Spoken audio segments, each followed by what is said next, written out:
அனைவருக்கும் வணக்கம். அன்னசத்திரம் 1000 கட்டளை விட ஆலயம் 16,000 நாட்டலை விட ஆங்கோர் ஏழைக்கு எழுத்தறிவித்தல் நன்று அப்படின்னு சொன்ன பாரதியின் வரிகளுக்கு இணங்க போட்டித் தேர்வுகளுக்கு தயாராகி கொண்டிருக்கும் மாணவர்களுக்கு ஏதாவது ஒரு வகையில் இந்த காணொலி பயனுள்ளதாக இருக்கும் என்ற நம்பிக்கையில் இந்த வீடியோவை உங்களுடன் பகிர்வதில் மகிழ்ச்சி அடைகிறேன்.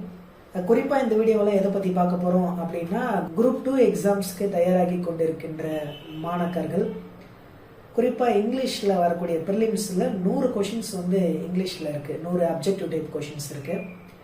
அதுக்கு தங்களை எப்படி தயார்படுத்திக் கொள்ளலாம், எப்படி அந்த 100 கொஷின்ஸில் அதிகபட்சமான மார்க்கை ஸ்கோர் பண்ணலாம் அப்படின்றது தான் இந்த வீடியோவில் நம்ம பார்க்க போகிறோம். அதற்கு ஃபஸ்ட்டு நமக்கு சிலபஸ் என்னன்னு தெரியணும். இப்போ நீங்கள் பார்த்துட்டு இருக்கிற இந்த சிலபஸ் தான் நியூ அப்டேட்டட் சிலபஸ்ஸு.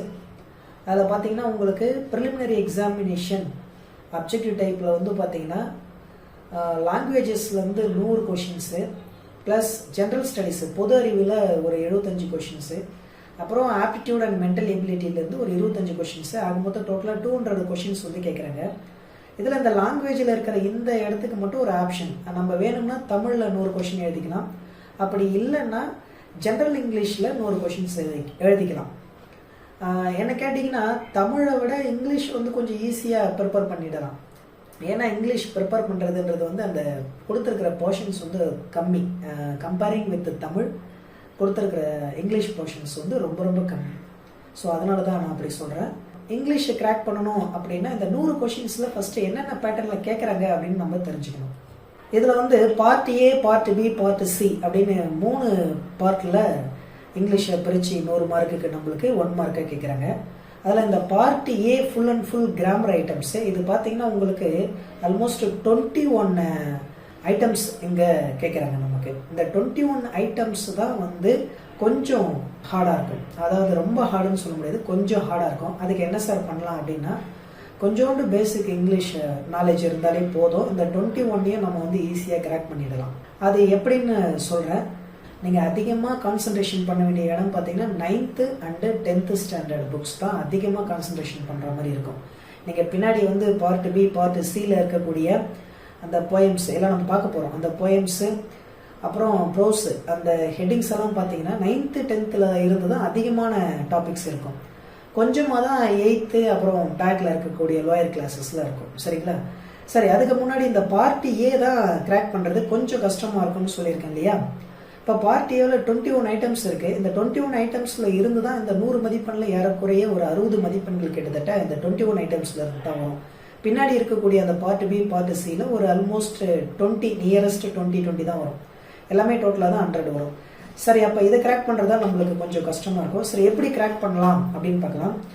இப்போ இதில் ஒன்று பார்த்தீங்கன்னா உங்களுக்கு match the following words and phrases given column A and காலம் பின்னு கொடுத்துருவாங்க. அப்போ பிரேசல் வர்ப்ஸு, பிரேசஸ் ஐட்டம்ஸு இது பார்த்தீங்கன்னா 9th 10th இருக்குது புக்கில், உங்களுக்கு புக் பேக்கில் இருக்குது.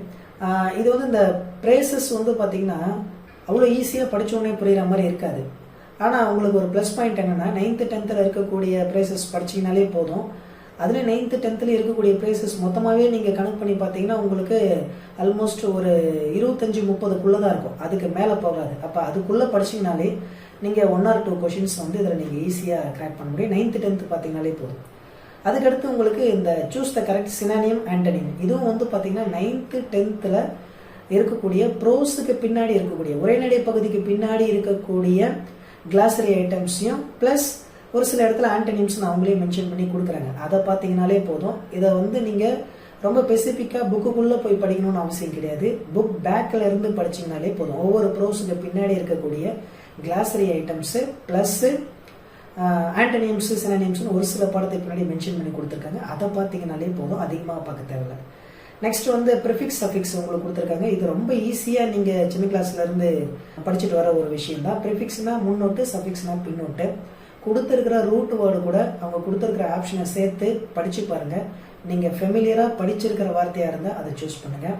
இதுக்கும் பார்த்தீங்கன்னா 9th ஸ்டாண்டர்ட் இங்கிலீஷ் புக்கும் 10th ஸ்டாண்டர்ட் இங்கிலீஷ் புக்கும் புக் பேக்கு பின்னாடி உங்களுக்கு ப்ரிஃபிக்ஸ் சஃபிக்ஸ் 2 இடத்துல கொடுத்துருக்குறாங்க. அதுக்கடுத்து ஆர்டிகல், இந்த fill in the blanks with article இந்த 5th ஐட்டம் கொடுத்துருக்காங்களே, இதுக்கு நீங்கள் எதுவுமே ப்ரிப்பேர் பண்ண தேவையில்ல. 10th இங்கிலீஷ் புக்கில் இருக்கக்கூடிய ஒரே ஒரு ஆர்டிக்கல் ஐட்டம் கொடுத்துருக்காங்க 10th இங்கிலீஷில். அதை மட்டுமே பார்த்தீங்கன்னாலே போதும். ஏன்னா 6 to 9th வரைக்கும் கொடுத்துருக்குற எல்லாத்தையும் சேர்த்து 10th இங்கிலீஷ் புக்கில் கொடுத்துருக்குறாங்க. நீங்கள் 10th இங்கிலீஷ் புக்கில் திருப்பிட்டு வந்தீங்கன்னா ஒரு ப்ரோஸுக்கு பின்னாடி ஆர்டிக்கல் ஐட்டம் கொடுத்துருக்காங்க. அதை நீங்கள் பார்த்தீங்கன்னாலே போதும். அதுக்கடுத்து இந்த ப்ரிப்போசிஷன் வந்து நீங்கள் 9th English book first lesson பின்னாடி இருக்கிற ப்ரிப்போசிஷனை வந்து டார்கெட் பண்ணிங்கனாலே கண்டிப்பாக ஒரு இந்த கொஷின் அடிச்சிடலாம். ஏன்னா 9th இங்கிலீஷ் புக்கில் தான் இந்த ப்ரிப்போசிஷன் வந்து ரொம்ப எலாபரேட்டாக வித் எக்ஸாம்பிள் வித் பிக்சரோட கொடுத்துருக்குறாங்க. அதை ப்ரிப்பேர் பண்ணாலே போதும். வேறு நீங்கள் ப்ரிப்பேர் பண்ணணுன்ற அவசியம் கிடையாது. அதை தெளிவாக ப்ரிப்பேர் பண்ணிட்டீங்கன்னா. அடுத்து கொஷின் டாகு ரொம்ப ஈஸியான ஒன்று. இதெல்லாம் எப்படி கிராக் பண்ணுறதுன்றதுக்கு இந்த வீடியோவுடைய எண்டில் நான் உங்களுக்கு ஒரு டிப்ஸ் சொல்கிறேன். அடுத்து இந்த டென்ஸு வாய்ஸு, இந்த டென்ஸும் வாய்ஸும் பார்த்தீங்கன்னா 9th and 10th இந்த 2 இங்கிலீஷ் புக்கை படித்தாலே போதும். வாய்ஸ் வந்து குறிப்பாக சொல்லப்போனால் இப்போ இருக்கிற 10th இங்கிலீஷ் புக்கில் ஃபஸ்ட்டு படத்துக்கு பின்னாடி பார்த்தீங்கன்னா உங்களுக்கு எக்ஸப்ஷனல் மாடல் வாய்ஸஸ் வந்து கொடுத்துருக்குறாங்க. இதில் இருந்து தான் உங்களுக்கு கொஷின்ஸ் அரைஸ் ஆக வாய்ப்பு இருக்கும்னு நினைக்கிறேன். ஏன்னா இதுதான் வந்து கொஞ்சம் டெஸ்ட் பண்ணி கேட்குற மாதிரியான வாய்ஸ் மாடல். நார்மல் மாடல்லேருந்து இப்போ கொஞ்சம் அட்வான்ஸாக தான் கேட்க ஆரம்பிக்கிறாங்க. அடுத்து பார்த்தீங்கன்னா fill in the blanks, infinitive gerund participle, இதுவும் வந்து 9th 10th இங்கிலீஷ் புக்கு மட்டும் ப்ரிப்பேர் பண்ணுங்கள். 8th கூட போகிறதில்ல. அதில் 9th ஃபைனைட் வேர்ப்ஸ் நான் ஃபைனைட் வேர்ப்ஸ்னு ஒரு டாபிக் இருக்கும். 10th அதே டாபிக்ஸ் இருக்கும். இந்த ரெண்டை நீங்கள் ப்ரிப்பேர் பண்ணிங்கனாலே போதும். வேறு எதுவும் ப்ரிப்பேர் பண்ண தேவையில்லை. இன்ஃபினிட்டிவ் ஜெரண்ட்னா உங்களுக்கு தெரியும். இன்ஃபினிட்டிவ்னா 2+ main verb, present main verb இருக்கும். ஜெரண்ட்னா ஐஎன்ஜி சேர்ந்த ஒரு மெயின் வெர்பு இருக்கும். பார்ட்டிசிபிளில் 2 இருக்குது. ப்ரெசன்ட் பார்ட்டிசிபிள், பாஸ்ட் பார்ட்டிசிபிள்னு 2 இருக்குது. Main verb present main verb கூட ஐஎன்ஜி சேர்ந்து இருந்தால் அது ப்ரெசன்ட் பார்ட்டிசிபிள். அதே வெர்பு 3 ஃபார்மாக இருந்தால் அது பாஸ்ட் பார்ட்டிசிபிள். இதுவும் உங்களுக்கு எளிமையாக நீங்கள் 9th 10th ப்ரிப்பேர் பண்ணும்போதே கிடைச்சிடும் உங்களுக்கு. அடுத்து சென்டென்ஸ் பேட்டர்ன், இது 6th நீங்கள் சென்டென்ஸ் பேட்டர்ன் புக்ஸை ப்ரிப்பேர் பண்ணிங்க. 6 to 10th ப்ரிப்பேர் பண்ணிங்கன்னா போதும். அப்படி இல்லைனாலும் நீங்கள் வந்து பின்னாடி இந்த வீடியோவோட பின்னாடி வந்து ஒரு கிராமர் புக்கு உங்களுக்கு சஜஸ்ட் பண்ணுறேன். ரொம்ப எளிமையாக இருக்கும். அந்த புக்கு டோட்டலாகவே ஒரு 100 பேஜுக்கு உள்ளதாக இருக்கும். அது ஆன்லைன் இ புக்கு தான். அதை நான் சொல்கிறேன். அதை பை பண்ணி நீங்கள் பார்த்தீங்கன்னா கூட போதும். மொபைல்லே பை பண்ணி பார்க்கலாம். அதில் வந்து ரொம்ப எளிமையாக டிப்ஸோடு இருக்குது. அதை பார்த்தா போதும். அடுத்து ஹாமோஃபோன்ஸு ஒரே ஓசையில் இருக்கும். வேறு ஸ்பெல்லிங் இருக்கும். வேறு மீனிங் இருக்கும் சம்டைம்ஸு. அதில் ஹோமோனிம்ஸ்னு ஒன்று இருக்குது. அதுவும் கேட்குறதுக்கு வாய்ப்புகள் உண்டு. ஒரே ஓசை ஒரே ஸ்பெல்லிங் இருக்கும். மீனிங் மட்டும் வேறு இருக்கும். அப்படி இருந்தால் ஹோமோனிம்ஸு. இதுக்குள்ளே வித்தியாசத்தை பார்த்துங்க. இதுவும் 9th 10th இங்கிலீஷ் புக்கு பார்த்தா போதும். அடுத்து ஃபைண்ட் அவுட் த எரரில் வந்து இது எல்லாத்தையும் கம்பைன் பண்ணி உங்களுக்கு கேட்பாங்க. Article, preposition, noun, verb, adjective, adverb, இது எல்லாத்தையும் கம்பைன் பண்ணி தான் கேட்பாங்க. இதுவும் ரொம்ப ஈஸி தான். இப்போ நம்ம மேலே பார்த்த இந்த 10 நீங்கள் தெளிவாக பார்த்துட்டிங்கன்னா இந்த ஃபைண்ட் அவுட் த எரர்லேருந்து வரக்கூடிய 1-2 கொஷின் நீங்கள் கிராக் பண்ண முடியும். செலக்ட் த கரெக்ட் சென்டென்ஸு, இதுலேயும் பார்த்தீங்கன்னா ஜென்ரலாக இருக்கிற கிராமட்டிக்கல் ஐட்டம்ஸில் இருந்து தான் ஒரு கொஷின் கேட்பாங்க. Find out the odd words அப்படின்னா குரூப்பில் வந்து ஒரு 4 வார்த்தை கொடுத்துட்டு அதில் ஒரு 3 வார்த்தை வந்து ஒரே மாதிரி இருக்கும், 1 மட்டும் வித்தியாசமாக இருக்கும். அதுதான் இந்த ஃபைண்ட் அவுட் த ஆட் வேர்ட்ஸில் வரும். அடுத்து select the correct plural forms. இந்த சிங்குலர் ப்ளூரலுக்கும் 9th 10th இங்கிலீஷ் புக்கு மட்டும் பாருங்கள், வேறு எதுவும் தேவையில்ல. அடுத்து identify the sentence, simple, compound, complex sentence வந்து 10th உங்களுக்கு பின்னாடி 5th லெசன் ஆர் 6th லெசனுக்கு பின்னாடி இந்த சிம்பிள், காம்பவுண்ட், காம்ப்ளெக்ஸ் இன்ட்ரடியூஸ் பண்ணி வச்சுருக்காங்க. அதை பார்த்தீங்கனாலே போதும். அதுலேயும் பார்த்தீங்கன்னா நீங்கள் சிம்பிள் சென்டென்ஸ்னால் ஒரே ஒரு மெயின் வெர்பு தான் இருக்கும்.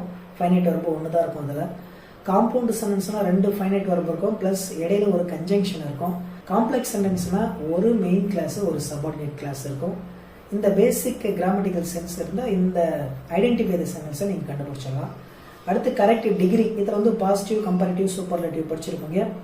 அதுலேயும் வந்து பார்த்தீங்கன்னா நோ அதர், வெரி ஃபியூ இப்படிலாம் ஸ்டார்ட் ஆச்சுன்னா அது பாசிட்டிவாக இருக்கும். ER தன்னு அட்ஜெக்டிவ் கூட சேர்ந்து இருந்துச்சுன்னா அது கம்பேரிட்டிவாக இருக்கும். த ஒன் ஆஃப் த இருந்துச்சுன்னா அது சூப்பர்லேட்டிவாக இருக்கும். இதே நீங்கள் ஈஸியாக கண்டுபிடிச்சிடலாம். அடுத்து இந்த பிளண்டிங் வேர்ட்ஸுக்கு வந்து பார்த்தீங்கன்னா 10th லைட்டாக இன்ட்ரோ மட்டும் இருக்குது. ஆனால் 11th 12th தான் வந்து பார்த்தீங்கன்னா பிளண்டிங் வேர்ட்ஸ் வந்து ஒரு பார்ட்டாகவே கொடுத்துருக்குறாங்க. ஸோ அந்த பிளண்டிங் வேர்ட்ஸுக்கு மட்டும் 11th 12th இங்கிலீஷ் புக்கை நீங்கள் பார்க்குறது பெஸ்ட்டு. அடுத்து ஃபார்ம் ஏ காம்பவுண்ட் வேர்டு, இது 10th இங்கிலீஷ் புக்லேயே இருக்குது. 10th இங்கிலீஷ் புக்கில் ஒரே ஒரு பேஜ் தான் இருக்குது.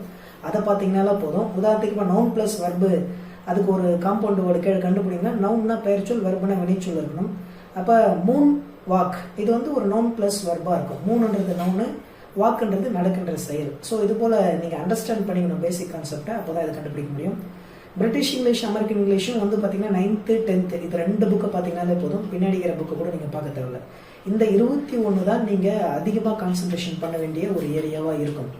அந்த 21 கிராக் பண்ணிட்டீங்கனாலே வேறக்கூடிய ஒரு 60 மார்க்கை நீங்கள் கிராஸ் பண்ண முடியும் அந்த 100 மார்க்ஸில். அடுத்து பார்ட் பியில் வந்து பார்த்தீங்கன்னா உங்களுக்கு ஃபிகர் ஆஃப் ஸ்பீச்சஸ்ன்னு சொல்லிட்டு இந்த ஏரியாலாம் கொடுத்துட்டு கீழே லிஸ்ட் ஆஃப் பாயிண்ட்ஸ் ஒரு 25 பாயிண்ட்ஸ் வந்து கொடுக்குறாங்க. இந்த 25 பாயிண்ட்ஸுமே வந்து 9th 10th அதிகமான டாபிக்ஸும் லோயர் கிளாஸ்லேருந்து ஒரு 4-5 டாபிக்ஸ் தான் இருக்குது. இப்போ 9th 10th இருக்கக்கூடிய போயம்ஸ், இது எல்லா போயம்ஸுமே வந்து சிங்கிள் பேஜ் போயம்ஸ் தான். அப்போ நீங்கள் ஈஸியாக வந்து போயமை படித்து அதனுடைய மீனிங் அண்டர்ஸ்டாண்ட் பண்ணிக்குவேன் அப்படின்னா நீங்கள் கைடு எதுவும் ப்ரிப்பேர் பண்ண தேவையில்லை. அப்படி இல்லைன்னா ஒவ்வொரு போயமுக்கும் தமிழ் மீனிங் என்ன அப்படின்னு சொல்லிட்டு கைடு யார்கிட்டையாவது வாங்கி படிக்கிற ஸ்டூடெண்ட்ஸ் கிட்ட வாங்கி கைடில் வந்து தமிழ் மீனிங் அண்டர்ஸ்டாண்ட் பண்ணிக்கிட்டிங்கன்னா அப்ரிசியேஷன் கொஷின்ஸ்னு சொல்லிட்டு பி பார்ட்டில் கேட்குறாங்க பாருங்கள், போயட்ரி அப்ரிசியேஷன். அப்போ இதுக்கு ஆன்சர் பண்ணுறதுக்கு உங்களுக்கு ஈஸியாக இருக்கும். அப்படியே இல்லை அப்படின்னா யூடியூப்பில் போயிட்டு இந்த போயம் லைனை அடிச்சிங்கனாலே நிறைய யூடியூப் வீடியோஸ் வந்து நம்மளுக்கு அவைலபிளாக இருக்குது. நல்லா ஈஸியாக தமிழில் எக்ஸ்பிளைன் பண்ணி யூடியூப் வீடியோஸ் வந்து போட்டிருக்காங்க. அதை பார்த்தீங்கன்னா கூட போதும். நீங்கள் கைடோ புக்கோ கிடைக்கலாம் கூட இந்த மாதிரி இந்த 25 போயம்ஸையும் நீங்கள் யூடியூப்பில் உதாரணத்துக்கு life by Henry Van Dyke 10th இங்கிலீஷ்னு அடிச்சிங்கனாலே வந்துடும். அதில் நீங்கள் போயிட்டு உள்ளே பார்த்தீங்கன்னா அந்த லைன் பை லைனாக எக்ஸ்பிளைன் பண்ணியிருப்பாங்க. ப்ளஸ் அதில் என்னென்ன ஃபிகர் ஆஃப் ஸ்பீச்சஸ் இருக்குது, அதில் முக்கியமான கொஷின்ஸ் என்ன, அப்ரிசியேஷன் கொஷின்ஸ் என்ன, எல்லாமே அதில் இருக்குது. சரிங்களா? அடுத்து வந்து பார்த்தீங்கன்னா இந்த ஃபிகர் ஆஃப் ஸ்பீச் ஒன்று ரொம்ப ரொம்ப முக்கியமான ஃபிகர் ஆஃப் ஸ்பீச்சஸ் இங்கே இருக்கிறது நான் சிம்பிளாக இப்போ சொல்லிடுறேன். அலிட்ரேஷன்னா முதல் எழுத்து ஒரே மாதிரி இருக்கக்கூடிய வார்த்தைகளாக இருக்கும். சிமிலினா 2 பொருள்களை கம்பேர் பண்ணியிருப்பாங்க, இடையில லைக் ஆஸ் ஸோ வந்திருக்கும். மெட்டாஃபோர்னா 2 பொருளை கம்பேர் பண்ணியிருப்பாங்க, இடையில லைக் ஆஸ் ஸோ வந்திருக்காது. பெர்சோனிஃபிகேஷன்னா உயிர் இல்லாத பொருளை உயிர் இருக்கிற மாதிரி பாவிச்சு சொல்லியிருப்பாங்க. ஒனமட்டோஃபைக் வேர்ட்ஸ்னா அது வந்து இங்கிலீஷ் வார்த்தையாகவே இருக்காது, ஆனால் அங்கே இங்கிலீஷ் வார்த்தையாக அதை வந்து ப்ரெஸ்கிரைப் பண்ணியிருப்பாங்க. உதாரணத்துக்கு ஊஸ் புஸ் இந்த மாதிரி பறவைகள் பறக்கக்கூடிய வேர்ட்ஸ் எல்லாம் லெட்டராக டைப் பண்ணி வச்சுருப்பாங்க, வேர்டாக டைப் பண்ணி வச்சுருப்பாங்க. அதுதான் ஒனமட்டோஃபைக் வேர்ட்ஸு. அனஃபோரா அப்படின்னா சேம் வேர்டு அடுத்தடுத்த லைனில் திறந்து வரும். அப்படி வந்துச்சுன்னா அது அனஃபோரா அப்படின்னு சொல்லுவோம். ரெய்ம் ஸ்கீம்ன்றது பாடல் வரியில் இருக்கக்கூடிய கடைசி வார்த்தைகளை பார்க்கணும். அந்த கடைசி வார்த்தையில எண்டிங் சவுண்ட் என்ன வருதுன்னு பார்க்கணும். இந்த எண்டிங் சவுண்டுக்கு ஏற்ற மாதிரி ரெய்ம் ஸ்கீம் வந்து நம்ம கொடுக்கலாம்.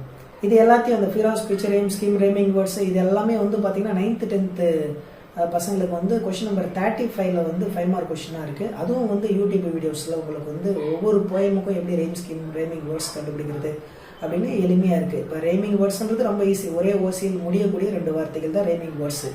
அடுத்த ரெப்பிட்டேஷன்னா இந்த லைனே அடுத்த வரையில் ரிப்பீட்டடாக வந்திருக்கும். அப்படி வந்துருந்துச்சுன்னா அது ரெப்பிட்டேஷன் அப்படின்னு சொல்லிட்டு போடலாம். அடுத்து போயட்ரி அப்ரிசியேஷன், இதுவும் வந்து போயம் லைனை கொடுத்துட்டு கீழே கொஸ்டின் கேட்பாங்க. அடுத்து இம்பார்ட்டன்ட் லைன்ஸ் கொடுத்துட்டு அந்த லைன்ஸில் இருக்கக்கூடிய ஏதாவது ஒரு வேர்டுக்கு மீனிங் சொல்லுவாங்க. இது எல்லாமே நீங்கள் அந்த பாடலை வந்து உள்வாங்கி அந்த மைய கருத்தை உள்வாங்கி படிச்சிங்கன்னா ரொம்ப ஈஸியாக கிராக் பண்ண முடியும். எல்லாம் யூடியூப்பில் அந்த ஒவ்வொரு போயமையும் யூடியூப்பில் சர்ச் பண்ணி அதை நடத்தும் போது ஒவ்வொரு போயமுக்கும் ஒரு பேஜ் அளவுக்கு நீங்கள் இன்ஸ் எடுத்தீங்கனாலே போதும். கண்டிப்பாக இந்த பார்ட் பி வந்து நீங்கள் ஈஸியாக கிராக் பண்ண முடியும். அடுத்து பார்ட் சி வந்து பார்த்தீங்கன்னா ப்ரோஸ் உரைநடை பகுதியிலேருந்து உங்களுக்கு ஒரு 14 தான் கொடுத்துருக்குறாங்க. இதுவும் பார்த்தீங்கன்னா 9th 10th இருந்து தான் அதிகமான ப்ரோஸ் டாபிக்ஸ் வந்து இருக்குது.